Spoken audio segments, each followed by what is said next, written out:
And we are live. What's up, YouTube? This is Justin from Party Rental Knowledge, and I got my buddy Chris Kincaid here. How are you doing, Chris? I'm awesome. Thanks. How are you doing? Pretty good. Today, we're going to talk about frozen drink machines or frozen beverage machines, margarita machines, slushy machines, however you want to name it. We get into concession machines a little bit as well. But yeah, feel free to ask questions if you have any questions. Greg's going to pop on here in a little bit. He's just running a tad late. Chris, why don't you introduce yourself and talk about your company? And my name's Chris Kincaid. I got a couple of event companies in Northwest Indiana. The first one's All-in-One Rentals. The second is Ileana Party Rentals. I started with Ileana Party Rentals about anywhere from 16 to 18 years ago. And then that morphed into buying another company out about a year and a half ago. We've been doing the best we can with the situation, with the current situation now, the COVID. We survived. And we got Greg here. I have Hey, Greg. I have poor internet, so I figure I can get on and say hi, talk for a minute, and then I got to go. It's margarita machines are heavy. I'm frozen. I don't know if you can see me or not, but yeah, I can see you, Chris. You're good. I can't see or hear anything. No, I can see you both. Maybe it's just me though. But all right, Greg. I don't have internet access. All right, Greg. I'll talk to you. Bye-bye. All right, Chris. Do you see me fine? Well, I don't know if you can read me or see me or anything like that, but it's my computer that took a dump. You look fine on my end. Oh. All right, I'm by myself for a second, guys. So I got some information from him. All right, you bet. Now you should be fine now. All right. I was about to say I got information from you. I was about to start talking, but you came back pretty fast, so it's fine. Okay, so Greg's out. Chris is in. Let's get this going. Frozen drink machines. What's your information and how much information do you have on, what's your knowledge on them? You went through as well. Well, I used to have several of them back in the day. We had about 10 of them in our inventory. Single barrel machines, 2-barrel machines.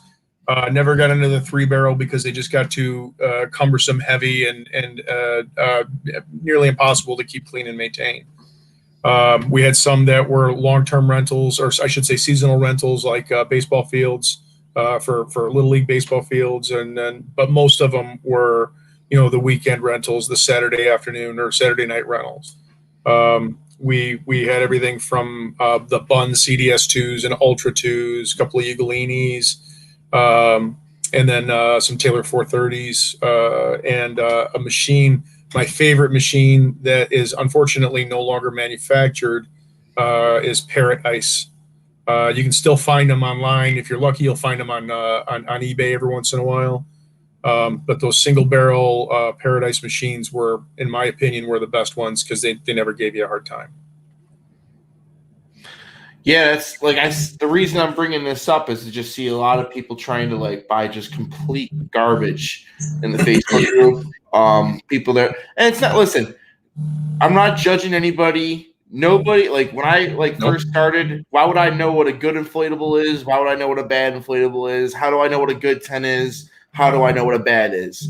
Absolutely. If it wasn't, so that's why I want to I am so grateful that you came on to try and shed some light, because this is a reoccurring question throughout the groups, and we'll throw it on YouTube, we'll throw it on Facebook, and give some answers.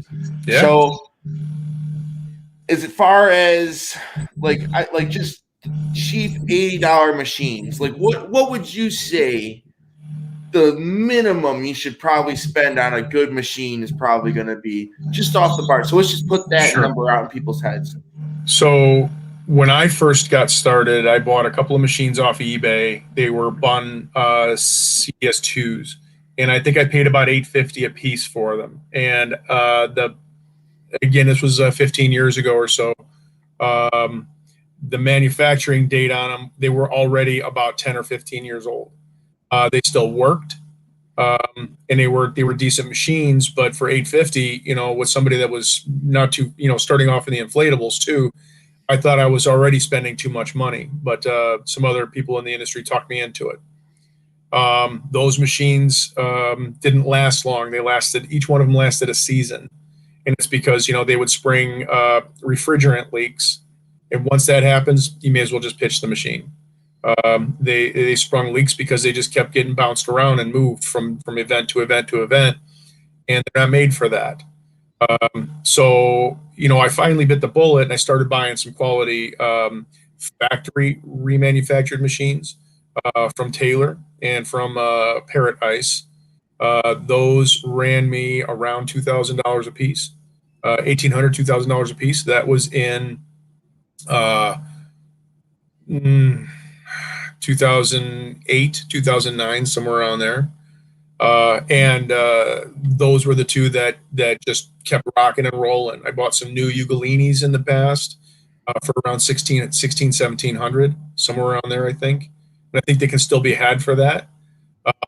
But I would say the absolute minimum, if you want to get your feet wet, find a machine on eBay for around, anywhere from $800 to $1,000. It's going to be used. It's going to be rode hard and put up wet.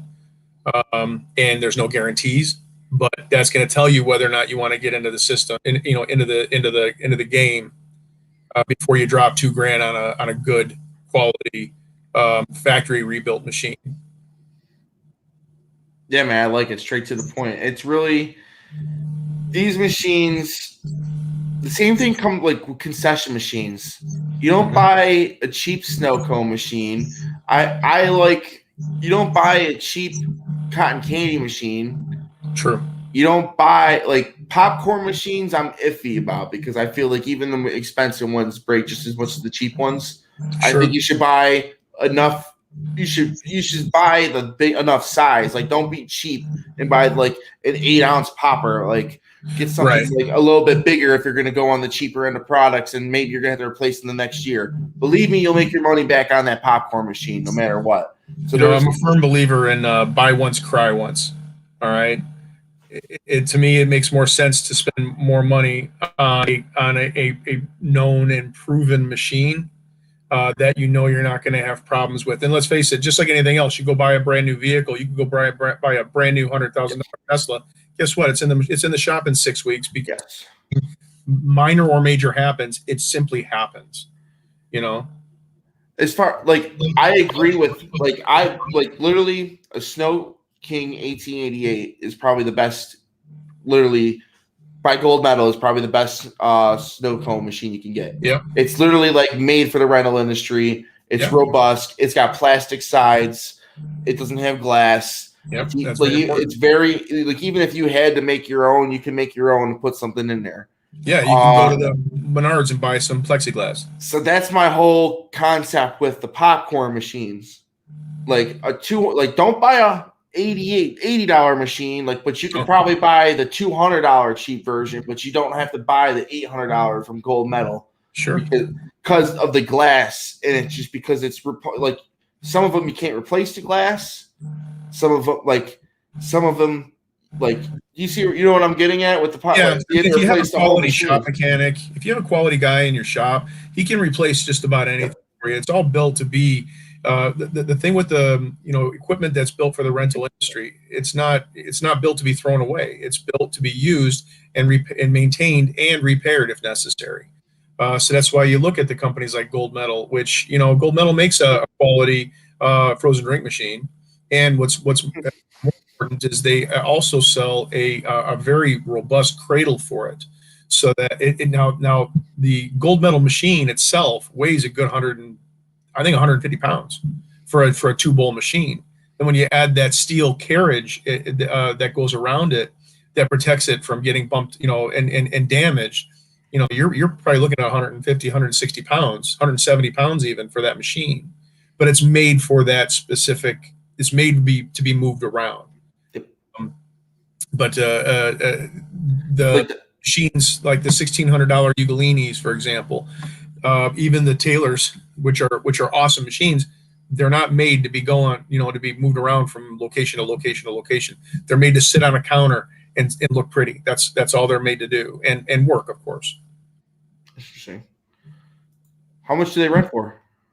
Yeah, great question. So the most popular is a 2-bowl machine, and those can usually go for about $150. Some markets, especially up in the northern climates like you and I, we can probably get a 175. But that would also include 2 mixes, because you get a 2-bowl machine, so you can have 2 different flavors. For example, most popular is going to be like lime margarita, strawberry daiquiri. Another popular combination for that is leaded versus unleaded.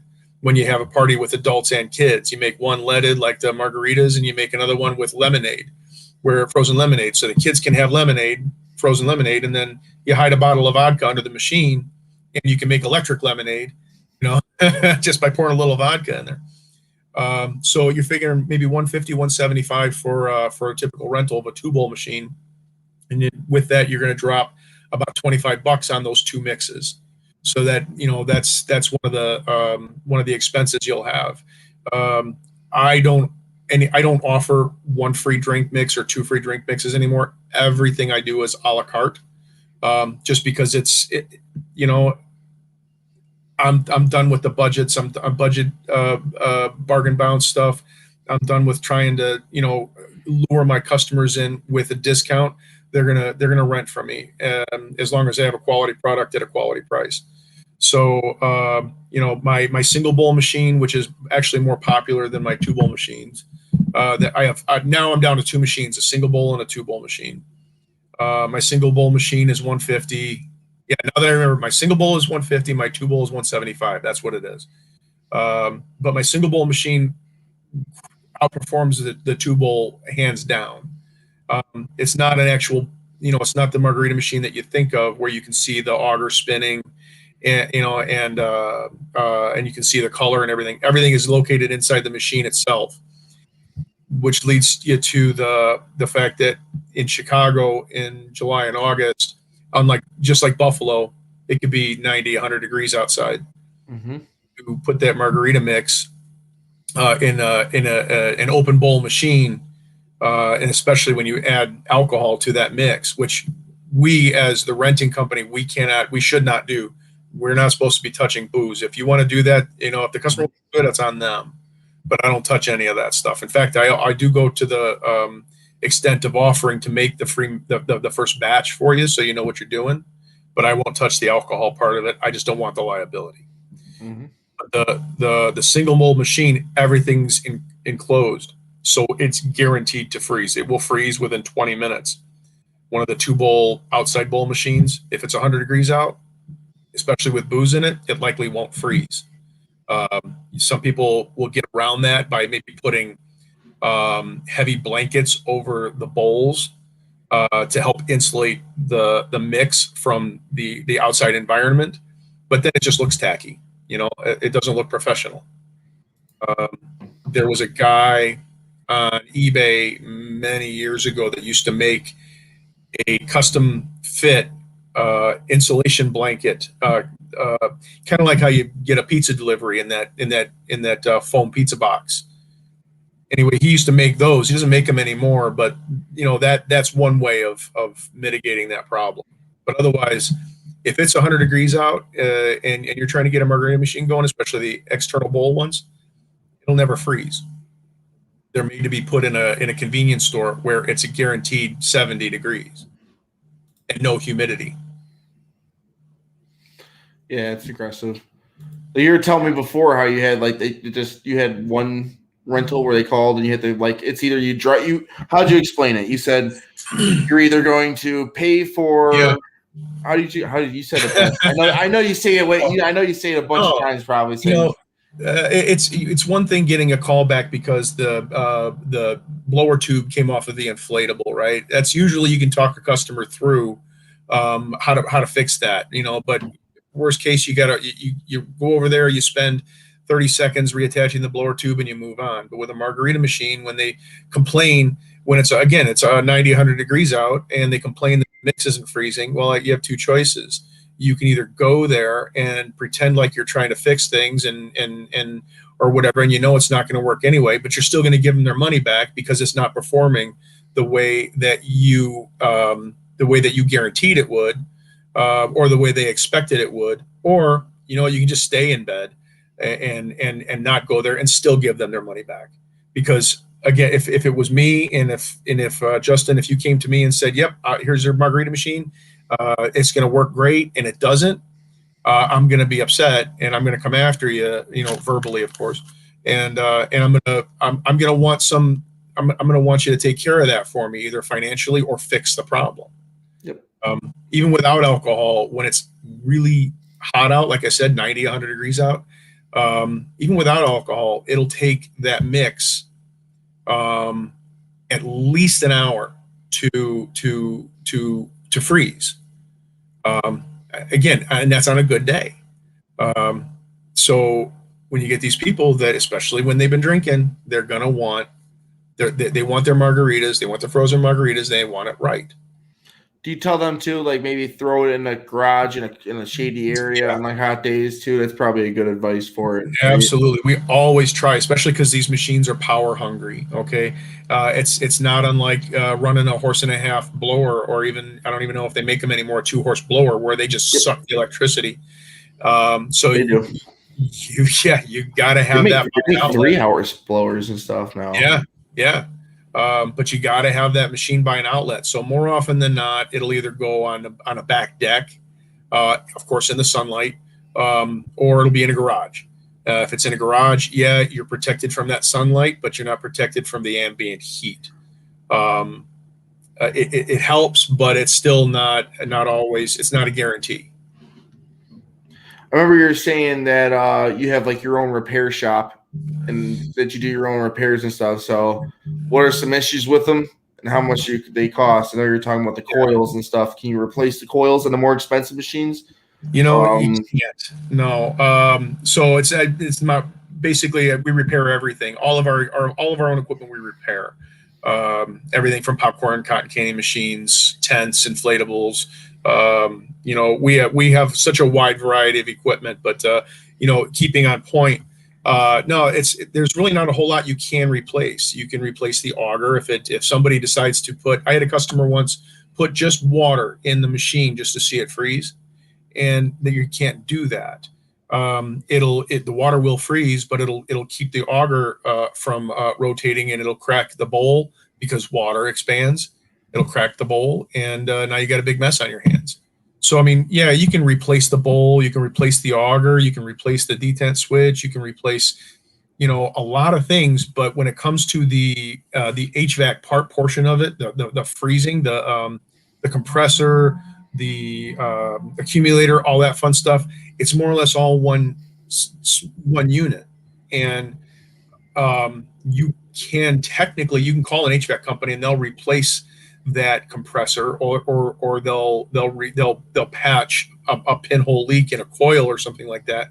But by the time you pay for that, even if you had a $1,600 Ugolini or a $2,500 Taylor machine, by the time you pay for that, you may as well just throw the machine away and buy a brand new one.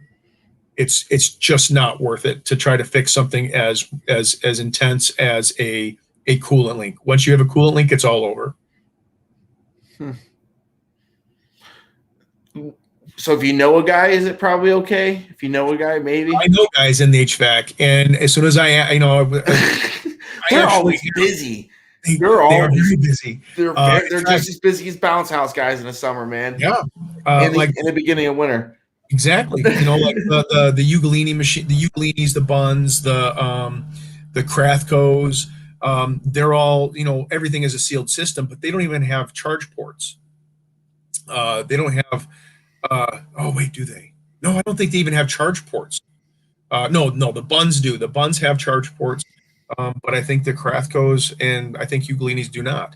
So even if they fix the pinhole leak, they still have to evacuate the system, and then they have to charge the system.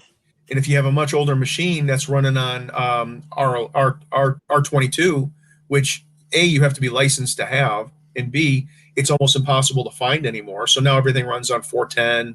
I think, or is it 401 or 410? I forget the number. But all of my HVAC friends, they're like, dude, just throw that thing away. I don't want to touch it. Throw it away and buy a new one. It's too time consuming. It's too laborious. It's ultimately not worth it. No, I hear you there for sure. Yeah. What's the cleaning process like? That's another one. So I think a lot of this got started on a Facebook question about the soft serve machines, and cleaning a frozen drink machine is similar to a soft serve machine, which I also used to have. It's not that hard. The all internal machines, you empty it out, you load it up with a solution of essentially bleach water. You run it for several minutes, empty it out, and then flush it out 2 or 3 times. And you pull out the drive mechanism, the auger, and then you basically have to re-clean the auger, make sure the O-rings are still soft, and then there's the pour mechanism. You should tear that apart and clean that up again with the same bleach solution, and then more or less put it back together and go. The external machines, you got a lot more parts to tear apart. You got the bowl to tear apart. The auger, which is usually magnetically driven. Very seldom will you ever find a auger that's not magnetically driven anymore. Tear that all apart, and again, that whole bleach solution. You could even take it one step further and use test strips to make sure that your auger and your bowl is free of excess chlorine and things like that. But then once you get into the soft serve machines, it's 10 times worse. When you go to, if you've ever been to Dairy Queen at 10 o'clock at night when they're shutting down, it takes 3 people to clean and sanitize just one of their their soft serve machines. It's just when you're dealing with milk and dairy based products, the what do you call it? The bacteria. There's more potential for bacteria to be present, which is why I refuse. I won't even touch frozen or soft serve machines anymore. Thank nobody's ever gotten sick. I've never had any problems like that. But overall, leave the serve machines to Dairy Queen and Tasty Top or whatever. Even that syrup gets nasty around places, dude. I used to work at Tim Hortons, man, and they used to put ice cap. Dude, I'm serious. The ice cap machine, dude. First of all, I'm 6'5", so I'd be able to see in that thing. Mm-hmm. And I would also pour the buckets in there. And it's like gross. Yep. Like, one of the things that I liked about cleaning my 430 and my Paradise machine is I would literally put it in the middle of the shop, and I would spray it down with the hose on all the outside, because it's all enclosed now, so you don't have to worry about it getting wet on the inside. But I'd spray it all down and scrub it all down, just like washing my car. The inside obviously is a different process, but that at least kept the outside, from getting too sticky. They run out every weekend for you? They did. And that's why, you get into that situation, just like inflatables, where you've got 10 inflatables and you keep getting calls for more. What do? Buy another inflatable, right? So same thing with frozen drink machines. They went out a lot, but in the very beginning, when I was first getting these machines, I was probably underpriced. It's a lot of work. You think about it, this frozen drink machine, a Bunn CDS2, or, the gold medal machine that can weigh upwards of 150, 175 pounds. Ninja Mod weighs that much. And you actually have to pick this whole machine up, put it on your cart, wheel it into your trailer if you're lucky enough to do that, and then pick it up again and put it somewhere else. The fact that they're heavy and cumbersome and bulky, and if you pick it up the wrong way, you'll break those plastic bowls. It's a real pain in the ass to transport these things while keeping it safe enough so that you don't break coolant lines, refrigerant lines. They're difficult to hustle. They really are. They're heavy. They're cumbersome. But I made money. I'm not going to lie. I made money on it at the time when I was hustling them really bad. You're very, very technically inclined too. I want to say that, like, you're mechanically inclined as well. Like you understand a little bit about stuff. The way I can, like, at least you are with these machines. I definitely have the right guy on the show. So I don't know if you were always like that, or if you kind of got like that over the business kind of made you that way. I feel like this business kind of makes you that way. Yeah. So, Well, you learn something new every day. So I still would not recommend it. I don't think you would recommend this is something for somebody to just start out with and go with, unless you like first year party rental company. Would you say go buy a $2,000 machine? No, absolutely not. All right. I want to make sure we said that out here, so there's no gray line.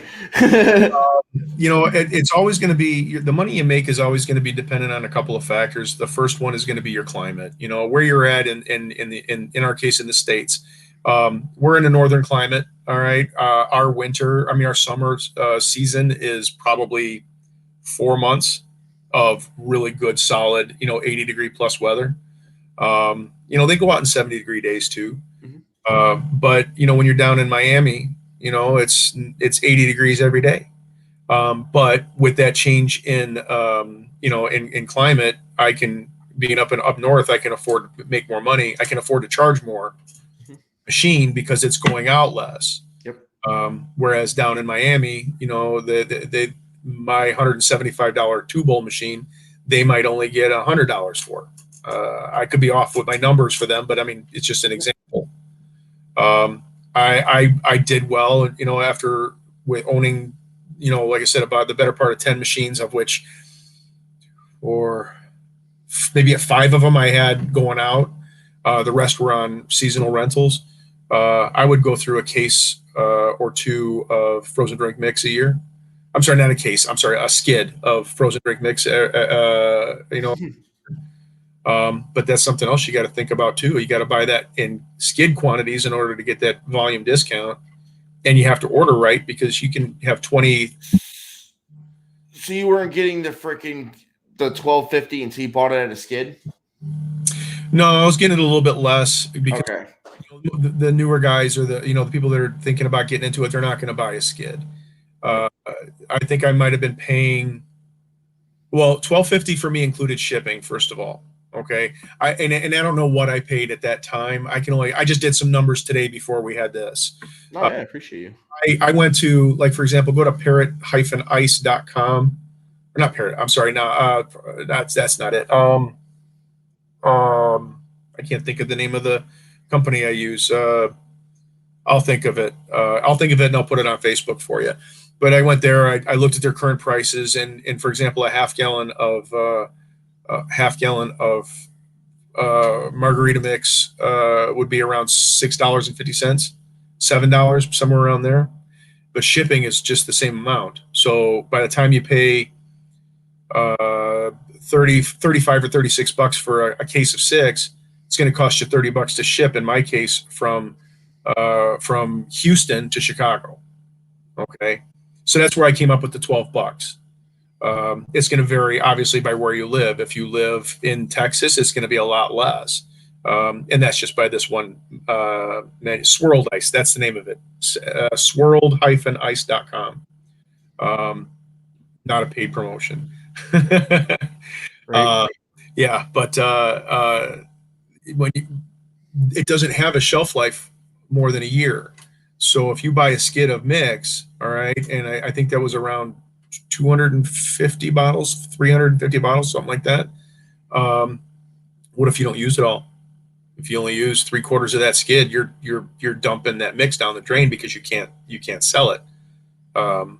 So you have to keep that into consideration too. And then what if you have a customer that wants some obscure flavor like peach? What is the shelf life on that stuff? I don't have any here, and I should have checked, but I believe it's a year. And also, it's from date of manufacturer, not the date that you receive it. So usually they're pretty good with giving you that full year in this case. But I wouldn't. Again, back to us, we're seasonal. So 4 months, I might get 6 months of a season of a margarita machine, a frozen drink machine. So I have to buy my product in relation to that. But I've had to dump a lot of mix before. That's really interesting. Yeah. But I mean, you can also, like, for example, gold medal, you can buy a lot of gold medal product at GFS. And if they don't have it in stock, they'll get it in for you. If you don't have a gold medal dealership by you, You can get it from GFS.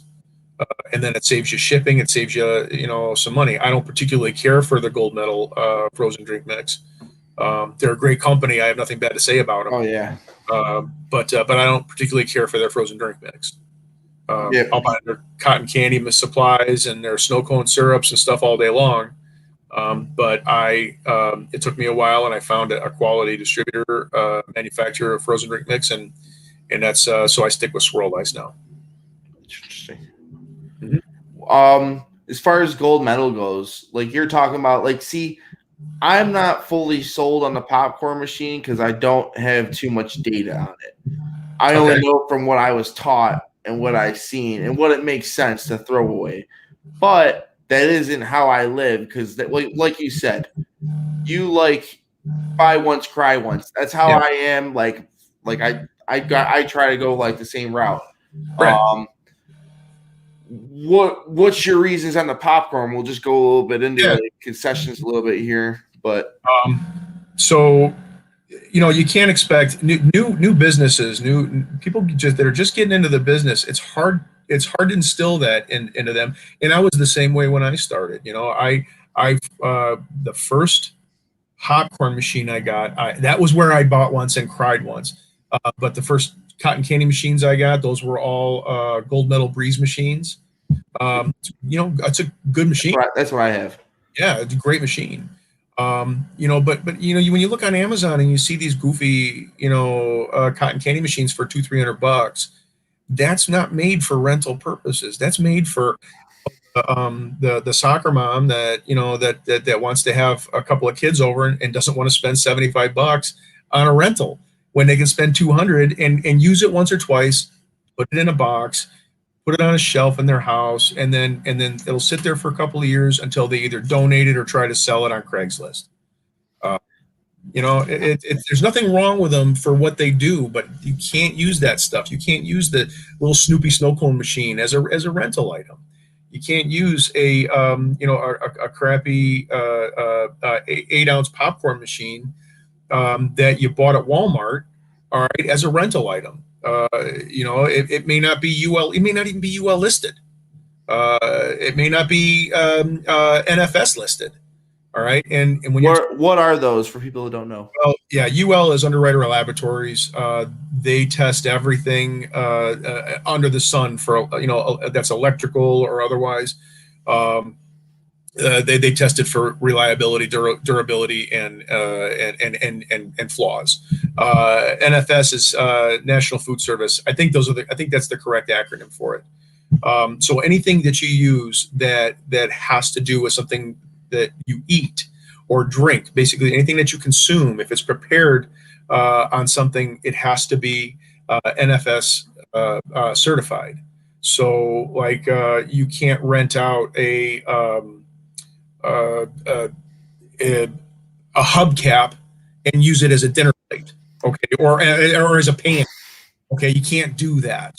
Of course, I'm being drastic, but that explains. So like these Walmart popcorn machines, they might be UL listed, but they're not going to be NFS listed because they're not meant to be used for commercial purposes.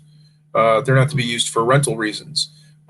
So the Joe Schmo renter isn't going to know that, or isn't going to ask, hey, are you NFS certified, or is your equipment NFS certified?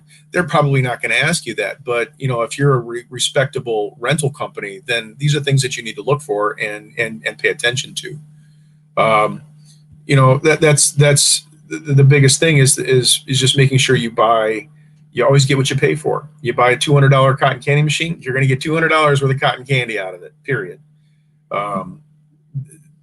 Buy right, buy once, cry once. Yeah, man, I think that's a really good way to put it, man. I appreciate you for coming on here today. Oh, it's my pleasure. Everybody, give Chris Kincaid a hand.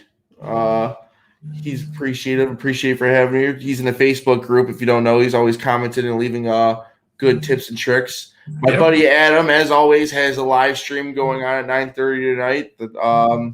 The tent show, Tuesday Tent Talk. I wanted to pull this up too and give a shout out for my friend here. He's also got a Facebook group, inflatable SEO, inflatable rental marketing. He's basically just trying to show a lot of people SEO because nobody understands SEO whatsoever. And it changes It very much does change every day. There's all kinds of little stuff. So I just want to give him a shout out. He gives me a bunch of tips and tricks with helps me with my YouTube channel, and we get nerdy about SEO together. So I figured I'd give him a shout out. Chris, man, I really appreciate you coming down here. There's definitely if anybody has any questions, feel free to join the Facebook group, like and subscribe. There's going to be more information coming here. We do this every Tuesday, so stay tuned, everybody. Yeah, thanks for having me, man. I appreciate it. Appreciate you, man. I definitely found the right dude for frozen drink machines. I'm gonna have to watch this over myself. I'm not gonna lie.